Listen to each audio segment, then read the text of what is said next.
नारायण नारायण, राधे राधे। श्री कृष्णम शरणम मम, श्री कृष्णम शरणम मम।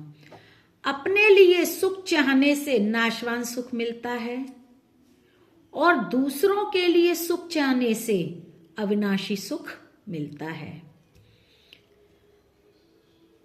सुख भोगने के लिए स्वर्ग है तथा दुख भोगने के लिए नरक, और सुख दुख दोनों से ऊंचे उठ करके महान आनंद प्राप्त करने के लिए यह मनुष्य लोक है।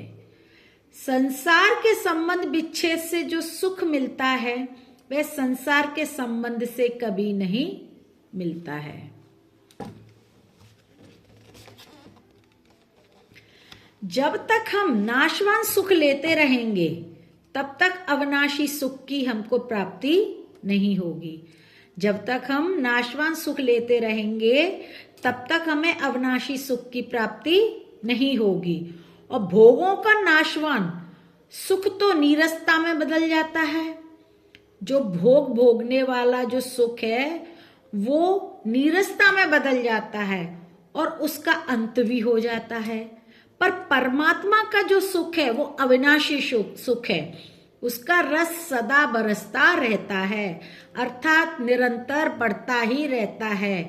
हम जब किसी एक चीज की कामना के लिए प्रयत्न करते हैं तो दूसरी अभिलाषा पैदा हो जाती है, तो हम नित्य निरंतर उसमें स्वयं का पतन करते रहते हैं, क्योंकि कामना अंत करती कभी नहीं है, कामना अनंत होती चली जाती। लेकिन जब हम परमात्मा से जुड़ने की कामना पैदा अपने मन के अंदर करेंगे, जो रस आना हमारे मन के अंदर प्रारंभ होगा, उस रस की अनुभूति अतुलनीय है, अवर्णनीय है।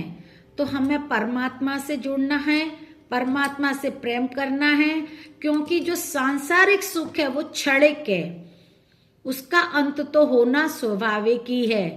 क्षणिक सुख के लिए हमें प्रयत्न नहीं करना है।